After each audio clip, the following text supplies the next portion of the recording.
વિદ્યાર્થી મિત્રો, શ્રદ્ધા ઓનલાઈન એજ્યુકેશન લેક્ચરમાં આપનું ફરીથી હાર્દિક સ્વાગત છે. આજે આપણે ધોરણ 12 વિષય અર્થશાસ્ત્ર ચેપ્ટર 6 બેરોજગારી જે બેરોજગારી ઉદ્ભવવાના કારણો વિશે આપણે જોવાનું છે. ટોપિક 4.2 તો ભાઈ બેરોજગારી ઉદ્ભવવાના કારણ કયા કયા છે એના આધારે હવે આપણે આગળના ટોપિક 4.1 માં ત્રણ કારણ જોયા હતા. અહીંયા ચોથું, પાંચમું અને છઠ્ઠું જે કારણ છે જોવાના. પછી બેરોજગારી ઉદ્ભવી ગઈ તો કે ભાઈ તો વસ્તીનું કારણ મોટું છે આપણું, કારણ કે બીજા દેશો કરતા આપણા દેશમાં વસ્તીનો જે ગ્રોથ છે, રોજગારીનો જે દર છે એ બંને વચ્ચે 2 થી 3% 0.2 થી 3% નો ફેર છે. કે વસ્તી વૃદ્ધિ દર છે તો 2001 ની વસ્તી ગણતરી પ્રમાણે વસ્તી વૃદ્ધિ દર 2%, 2011 માં ઘટ્યો કે 1.8% આવ્યો. તો સામે જીડીપી દર હોય 1% આવતો હોય છે. રોજગારી મેળવનારની સંખ્યા હોય તો એ 1.5% હોય તો બાકીના 4% બેકાર જ છે ને એમ. તો બેરોજગારી આવા કારણસર વધી શકે. એટલે ફક્ત ક્યાંય આપણે એવું ના કહી શકીએ કે યોજનામાં કે આયોજનમાં જ વાંધો હોય, ક્યાંક આપણી પણ જિમ્મેદારીઓ છે, આપણી પણ ફરજ છે. તો આપણે એ જોવાનું હોય. જેમ આગળ તમે કીધું તમારી અત્યારે જવાબદારી શું હોય? ફક્ત ભણવાની છે. બીજી આર્થિક સમસ્યાને કારણે કદાચ હોય તો પણ એવું તો નથી ને કે કોઈ માણસ પોતાના જિંદગી માટેના 2 કલાક ન આપી શકે. તમારા અત્યારે કોરોના પીરિયડ કે જે અત્યારે તમારો સમય ચાલે છે એના અત્યારે તમે જો સદુપયોગ કરશો તો આવનારા સમયમાં તમારે જે અત્યારે સમસ્યાઓ છે એ સમસ્યાઓમાં તમારે નહીં ઉલઝવું પડે. નહીંતર એવું થશે કે ભાઈ જો આ સમસ્યા તમે એમ કહેશો કે અત્યારે હવે ક્યાં ભણવાનું, સારી રીતે નહીં ભણો ને લેવલમાં ચાલશો ને મિડલ ક્લાસમાં જિંદગી નીકળી જશે. કે 15000 રૂપિયા નોકરી કરતા હશો ને કોરોના આવ્યો છે પાછું આવશે 15000 રૂપિયા નહીં મળે. એટલે કહેવાનો મતલબ એ છે કે જાતે તમે જો કાંઈ પણ તમારી રોજગારીના સ્ત્રોત ઊભા નથી કરી શકતા, તમારી જાતે શિક્ષણ નથી મેળવી શકતા, જાતે જે કાંઈ પણ તમારું ડેવલપિંગ છે એ નથી થતું, તો આર્થિક વિકાસ દેશ લેવલની તો વાત દૂર છે. કારણ કે એ તો પછીની વાત આવે છે. પાનના ગલે ફાટી ચોરતા ચીન અને પાકિસ્તાનની વાતો કરી શકીએ, એનાથી કંઈ વળે નહીં. પોસ્ટપેડ બાપાના પૈસા પીતા હોય, બાપાના જે પેટ્રોલ લાગતા હોય ગાડી અને રીંગના 4 આટા મારો એમાં કંઈ વળે નહીં. એનાથી બેટર સાયકલ લઈને જાઓ, શરીર સારું રહે ને ખબર પડશે કે કઈ રીતના ઈ હાલે. એટલે કહેવાનો મતલબ એ કે અત્યારે બાપાના વિશે જે કાંઈ પણ ચાલે એ તમારી જરૂરિયાત પૂરી થશે. જ્યારે તમે કમાશો, તમારા પૈસા આવશે ત્યારે કઈ રીતના પાનના ગલે ગપ્પા જીખવાને એનો ખ્યાલ આવી જાય. પાનના ગલે ઊભવાનો સમય નહીં મળે. એટલે ખાસ એટલા માટે કહેવાનું હોય કે જે કાંઈ પણ છે એ અત્યારનો સમય એને સાચવી લેવાનો હોય ને પછી આવનારા સમયમાં સમય તમને નહીં સાચવે. તો હવે આપણે આજે ચોથો પોઈન્ટ જોવાનો હોય વ્યવસાય ઉદ્ભવવાના કારણે મૂડી પ્રધાન ઉત્પાદન પદ્ધતિ. મૂડી પ્રધાન ઉત્પાદન પદ્ધતિમાં તો કે ભારતમાં મૂડીની અછત અને શ્રમની છત. કારણ કે આપણે પહેલેથી ભગવાનની દયા વસ્તી વધારો છે એટલે શ્રમ તો પૂરેપૂરો મળે છે. પરિસ્થિતિમાં બેરોજગારીની સમસ્યા હળવી કરવા શ્રમ પ્રધાન ઉત્પાદન પદ્ધતિ અપનાવવી વધારે અનુકૂળ ગણાય છે. કે આ પરિસ્થિતિને હળવી કરવા માટે તો કે આપણે શ્રમ પ્રધાન ઉત્પાદન પદ્ધતિ અપનાવીએ કે વધુમાં વધુ લોકોને રોજગારી મળે. આપણે મૂડી પ્રધાન ઉત્પાદન પદ્ધતિ નથી અપનાવવાની, પણ આપણે કે અર્થતંત્રમાં એવી પરિસ્થિતિનો ઉલ્લાસ કર્યો, મેળ કર્યો કે શ્રમ પ્રધાનની જગ્યાએ મૂડી પ્રધાન તરફ આગળ વધી ગયા. પરંતુ ખાસ કરીને બીજી પંચવર્ષીય યોજનાથી મોટા અને પાયાના ઉદ્યોગના વિકાસની નીતિ અપનાવી છે. પંચવર્ષીય યોજનાઓમાં પણ મૂડી પ્રધાન ઉત્પાદન પદ્ધતિના પ્રમાણમાં શ્રમ પ્રધાન ઉત્પાદન પદ્ધતિ ઓછું મહત્વ મળ્યું છે. ખેતી અને ઉદ્યોગ ક્ષેત્રમાં વધુને વધુ યાંત્રિકરણ અપનાવવામાં આવ્યું. બીજી પંચવર્ષીય યોજનામાં જે નાના પાયાના ઉદ્યોગો, ખેતી ઉદ્યોગો, પશુપાલન વ્યવસાય, જંગલ પેદાશની જે બાબતો હતી તો વિદ્યાર્થીઓ એને શું કર્યું કે એના વિકલ્પ તરીકે સાઈડમાં રાખી દીધું. ભારે અને મોટા પાયાના ઉદ્યોગો પાછળ અઢળક મૂડી રોકાણ કરી. એ બધી મૂડી રોકાણ શું એમાં વધારે લોકોને રોજગારી નથી મળી. ત્યાં ફક્ત રોજગારીની બાબત કેવી આવી તો કે ભાઈ નવું યંત્ર લઈ આવો 10 વ્યક્તિ છૂટા થશે. નવું યંત્ર લઈ આવો 10 વ્યક્તિ છૂટા થશે. આ નથી આપણી પરિસ્થિતિ. આપણે શ્રમ પ્રધાન પદ્ધતિવાળી ખેતી અને ઉદ્યોગ ચલાવવાના હતા. યાંત્રિકીકરણ તરફ આગળ વધ્યા. રોજગારીમાં ધીમા દરે વધારો કરે છે. ઉદ્યોગ ક્ષેત્ર પણ ઉત્પાદકતા વધારવા માટે તેમજ સંગઠિત મજૂર મંડળો સામે એક પ્રકારનું રક્ષણ મેળવવા, શ્રમનો બચાવ કરે તેવી ઉત્પાદન પદ્ધતિ અપનાવવાનું વલણ અપનાવે છે. આ ઉપરાંત રેલવે, સિંચાઈ, રસ્તા, બાંધકામ તેમજ રાજ્યના અન્ય જાહેર ક્ષેત્રોમાં પણ મૂડી પ્રધાન ઉત્પાદન પદ્ધતિનો ઉપયોગ વધતો જાય છે. પરિણામે બેરોજગારીની સમસ્યા તીવ્ર બનતી છે. તેથી જ બેરોજગારીના અભ્યાસ માટે રચાયેલ વેક્ટરામન સમિતિ અને ભગવતી સમિતિએ પણ ભારતમાં વધારે પડતા યાંત્રિકીકરણનો વિરોધ કર્યો હતો. ખાસ વિદ્યાર્થી મિત્રો યાદ રાખજો કે પૂછવામાં આવે કે ભાઈ મૂડી પ્રધાન જે કાર્ય પણ અથવા તો યાંત્રિકીકરણનો વિરોધ કરવાવાળી કઈ સમિતિ હતી? તો વેક્ટરામન અને બીજી આવશે ભગવતી સમિતિ. કારણ કે એ લોકોએ જોયું હતું કે ભાઈ વસ્તીનું માળખું છે એ ઘણું બધું વધુ છે. તો આપણે વસ્તી ઓછી હોય ને એવા દેશમાં મૂડી પ્રધાન જે ચાલે, આપણે કામ કરવા વાળાની ઘટ જ નથી, કામ લેવા વાળાની ઘટ છે. તો ખેતી ક્ષેત્રમાં યાંત્રિકીકરણ, ઉદ્યોગ ક્ષેત્રમાં યાંત્રિકીકરણ, રેલવે, સિંચાઈ જેવી યોજનાઓ અથવા તો જે બાંધકામના રસ્તાઓમાં રાજ્ય ક્ષેત્રનું મૂડી પ્રધાન જે કાંઈ પણ ઉત્પાદન પદ્ધતિઓ વધતી ગઈ એના હિસાબે પણ બેરોજગારીની સમસ્યા વધી. તો એનું ઉદાહરણ તમને આપું કે કોઈ એક કંપની છે, એમાં એક યંત્ર લઈ આવે છે તો એ 15 વ્યક્તિનું કામ કરે છે. એક યંત્ર લઈ આવે 15 વ્યક્તિનું કામ કરે, યંત્ર આવેલા 15 વ્યક્તિ રોજગારી કરતી કરતી આવી આપણે ત્રીજી પંચવર્ષીય યોજનાથી શરૂઆત કરી. હવે આમાં વિચાર કરો કે આજે આગળના ટોપિક આપણે જોયો કે ભાઈ રોજગારી ઘટાડવા માટેના પ્રયાસો કરવાના હતા.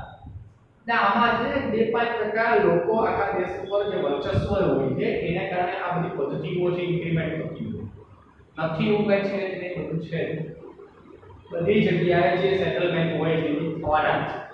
આપણે ફક્ત એની કટપુતળીની જેમ કામ કરતા હોય. તો એ ન કરવું હોય તો જાતે રોજગારીના સ્કોપમાં જોડાવવું પડશે, તો જ આપણે આમાંથી નીકળી શકીશું. ને આપણે બીજા 5 લોકોને રોજગારી આપી શકીએ એવો વ્યવસાય આપણા તરફથી ચલાવવાનો કે જેથી કરીને જે કાંઈ પણ બેરોજગાર લોકો છે, જે ગરીબીમાં સપડાઈ ગયા છે એમાંથી એને બહાર કાઢી શકીએ. તો અહીંયા મૂડી પ્રધાન જે ઉત્પાદન પદ્ધતિ સ્વીકારવાનો મુખ્ય હેતુ પહેલેથી જ ખોટો હતો ને લાસ્ટમાં પણ એક ખોટો જ સાબિત થાય કે ભાઈ આ પદ્ધતિ સ્વીકારવાની કોઈ જરૂર હતી નહીં. કારણ કે શ્રમ કાર્ય પુષ્કળ પ્રમાણમાં રોજગારો જે કામ કરનારાની સંખ્યા છે, તો આપણે મૂડી પ્રધાન પદ્ધતિ અપનાવવાની કોઈ જરૂરિયાત નથી. આ ટેકનોલોજી લઈ આવો, ટેકનોલોજી સ્માર્ટ વર્ક કરવા માટે જરૂરી છે, પણ ટેકનોલોજી માણસનો જ વધ કરે એટલી ટેકનોલોજી જરૂરી નથી કે માણસનું સ્થાન ટેકનોલોજી લઈ લો ત્યારે બને જ છે એવું. ને આપણે પણ એમાં ટેવાઈ ગયેલા મોબાઈલ હાથમાં હોય એટલે કાંઈ જરૂર ના હોય. એમાં એક સારું સરકારે પોલિસી બંધ કરી દીધી, એમાં વિરોધ કરતા હતા. આપણે બેરોજગારીની સમસ્યા ક્યાં? હમણાં આઈપીએલ ચાલુ છે આપણા દેશમાં તો નથી, તો એ ના આવ્યો તો ભાઈ આપણા દીકરા બહુ સારી થાય અને ગોઠવાઈ ગયા હોય એટલે ભાઈ આઈપીએલ માંથી આ કે સર્કલ રમી ગઈ હારે છે એમાં સમય બગાડવો એથી બેટર છે. કાર્યમાં તમે જોડાયેલા છો, એમાં જો તો બેરોજગાર ન બનવું પડે તો બીજી સમસ્યાઓમાં ન જવું પડે. તો મૂડી પ્રધાન જે પદ્ધતિ હતી તે સ્વીકારવાની જગ્યાએ શ્રમ પ્રધાન પદ્ધતિ સ્વીકારવી જોઈએ. તો આને કારણે પણ બેરોજગારીનો દર વધ્યો. ત્યાર પછી વ્યવસાયિક શિક્ષણનું નીચું પ્રમાણ. વ્યવસાયિક શિક્ષણ માટે ગાંધીજીએ મહત્વની હિમાયત કરી કે ભાઈ વ્યવસાયિક શિક્ષણ તો આપવું દરેક નાગરિકને, પણ કઈ શું થાય ગાંધીજી જતા ગયા પછી સરકારો છે ટેકનોલોજીમાં આગળ વધી, પોતે બીજા દેશોની હરીફાઈમાં આગળ વધી લાગી, તેના કારણે પણ આ પડી ગઈ. ભારતમાં શિક્ષિતોની વધતી જતી બેરોજગારીનું એક મહત્વનું કારણ ખામીયુક્ત શિક્ષણ પદ્ધતિ કે દેશમાં દરેક ક્ષેત્રે બદલાતી જતા કાર્ય પદ્ધતિને અનુરૂપ કામ કરી શકે તેવા શ્રમિકો તૈયાર કરવામાં આજની શિક્ષણ પ્રણાલી પૂરતી સફળ થઈ નથી. આ લોકોએ સ્વીકારી લીધું કે ભાઈ શિક્ષણ જે કાંઈ યંત્ર બનાવે છે, માણસ નહીં, યંત્ર જ તૈયાર કરે. મોટી યુનિવર્સિટીમાં જાઓ, ડોનેશન ભરો, બહાર નીકળો, પછી રોજગારની જેમ લાઈનમાં ઊભું રહેવાનું. 20-20 લાખ રૂપિયા ડોનેશન ભર્યું હોય, પોતે એન્જિનિયર છે, બહાર નીકળે છે અને એની બિલ્ડિંગના કામમાં જોડાય છે, 5 વર્ષની અંદર દુબાકા હોય બિલ્ડિંગ. તો શિક્ષણ છે કે હકીકતમાં અહીંયા કોઈ મશીનો બનાવવા માટેની કચેરી કરી દીધું. તે શિક્ષણ છે કે જે હકીકતમાં જરૂરિયાત છે કે જે કાર્ય માટે તમે તો સામાન્ય લેવલમાં જો ઉચ્ચ શિક્ષણ કોટીમાં જાઓ ને કે જે માસ્ટર ડિગ્રી કહેવાય, હવે એમાં એવી હિમાયત કરેલી હતી કોઠારી પંચે 1964 અને 66 ની શિક્ષણ નીતિ હતી કે ભાઈ માસ્ટર ડિગ્રી કોઈ પણ લેવલે કરે એક વર્ષ એનું થિયરિકલ એક વર્ષ પ્રેક્ટિકલ હોવું જોઈએ, ખાસ કરીને આપણા કોમર્સ માટે, કારણ કે આપણે કોમર્સ લાઈનમાં તમે કોઈ પેઢીના હિસાબ લખવા જાઓ, કોઈ જગ્યાએ મેનેજરની પોસ્ટ ઉપર જાઓ તો એક વર્ષ તમારે કોઈ ઇન્ડસ્ટ્રી એરિયામાં કામ કરવા જવું પડે, ત્યારે તમને એનું સર્ટિફિકેટ આપવાનું હોય. અત્યારથી બધું કોપી પેસ્ટ થઈ ગયું હોય, એ લોકો આપે એનો જે વાઇવા બનાવવા માટે સેમિનાર હોય એનું પુસ્તક લખવાનું હોય, માર્કેટની અંદર વેચાતા મળે 200 રૂપિયા આપો, લાખની ફીસ આપી, નામ ચેન્જ કરી નાખે. આવી શિક્ષણ નીતિ એટલે એમાં ક્યાંય માણસ ભણતો નથી, એમાં ક્યાંય રોજગારી મેળવવા માટે વ્યવસાય લક્ષી જે જ્ઞાન હોવું જોઈએ એ નથી હોતું. તો પછી કહે કે ભાઈ માસ્ટર કરીને કેટલા હજારની નોકરી કરતો, 12,000 માં છે, ગાડી વેચવાના સેલ્સમેનની નોકરી કરતો, એમબીએ કરવા પાછો ગુજરાત યુનિવર્સિટીમાં ગયો, તો એ શું કામ? આર્થિક વિકાસના દરને ઊંચો લઈ જવાના હેતુથી ઉદ્યોગ ક્ષેત્ર, ખેતી ક્ષેત્ર તેમજ અન્ય ક્ષેત્રોમાં જે નવી ટેકનોલોજી અને યાંત્રિકીકરણ અપનાવવામાં આવ્યું છે તેના કારણે આ પદ્ધતિ અનુરૂપ કેળવાયેલા ટેકનોલોજીના જ્ઞાન ધરાવતા શ્રમિકોને જરૂર પડે છે. કે જો આપણે બીજી પંચવર્ષીય યોજનાથી મોટા યંત્રો અને ભારે પાયાના ઉદ્યોગોની સ્વીકાર કર્યો તો શિક્ષણ ક્ષેત્ર માટે છે, કારણ કે બહાર નીકળશો તમારે ટેકનોલોજી સાથે કામ કરવા જવાનું હોય તો તમે જે ફિલ્ડમાં કામ કરો છો ત્યાં એને જ્ઞાન તો મળવું જોઈએ ને, એ પ્રકારની જે કાંઈ પણ સુવિધાઓ પ્રોવાઈડ થવી જોઈએ ને. તો કે ભાઈ આ શિક્ષણ નીતિ એટલે જે કાંઈ પણ ખામી હતી એના હિસાબે આ નથી પડી, પરંતુ તેનાથી વિપરીત સ્થિતિ વર્તમાન શિક્ષણ પદ્ધતિમાં જોવા મળે છે. કે પરિણામ આવા કુશળ શ્રમિકો મળતા નથી, કારણ કે શિક્ષણ ક્ષેત્રે વ્યાવસાયિક શિક્ષણનું પ્રમાણ ખૂબ જ ઓછું છે. કે વર્તમાન શિક્ષણ માનવીનું માનસિક અને શારીરિક ઘડતર કરવામાં નિષ્ફળ નીવડ્યું, તેથી શિક્ષણ મેળવ્યા પછી પણ વ્યક્તિ સ્વરોજગાર મેળવી શકે તેટલો કેપેબલ એટલે કે તૈયાર નથી હોતો, તેમનામાં ક્ષમતા નથી અને બેરોજગારીની સમસ્યાનો ભોગ બને. આ પણ બાબત છે કે જે વ્યક્તિ પોતે સારી રીતના શિક્ષણ મેળવે છે, સારો શિક્ષણ મેળવેલ નાગરિક સારી યુનિવર્સિટીઓમાંથી, અને એમાં બતાવે છે એ લોકો બોર્ડિંગ હેડિંગ બનાવ્યા હોય મારું છે કે ભાઈ આ યુનિવર્સિટી XYZ તમારા 100 વિદ્યાર્થીઓ, લાખ વિદ્યાર્થીમાંથી 100 વિદ્યાર્થીનું જોબ પ્લેસમેન્ટ થાય, લાખો વિદ્યાર્થીના એડમિશન એમાંથી 100 વિદ્યાર્થીનું જોબ પ્લેસમેન્ટ થાય, એટલે એ 100 ની સંખ્યા આપણે દેખાય, એ પાછળની સંખ્યા નથી દેખાતી. તો ગાંધીજી આ વિચારો પર ઘણી જે ઉત્તર બુનિયાદી આપણી શાળાઓ ચાલે ને એમાં અહીંયા હિમાયત કરેલી કે ત્યાં ઉત્તર બુનિયાદીમાં તમે અનુદાન કે જે આપણે કહી શકીએ છીએ કે ભાઈ જે અલગ-અલગના નવોદય જવાહર નવોદય વિદ્યાલયમાં એડમિશન મેળવવા માટે ઘણા લોકો એડમિશન આપતા હોય. શા માટે? કે ત્યાં સંપૂર્ણ વિકાસ થઈ બાળક બહાર આવે.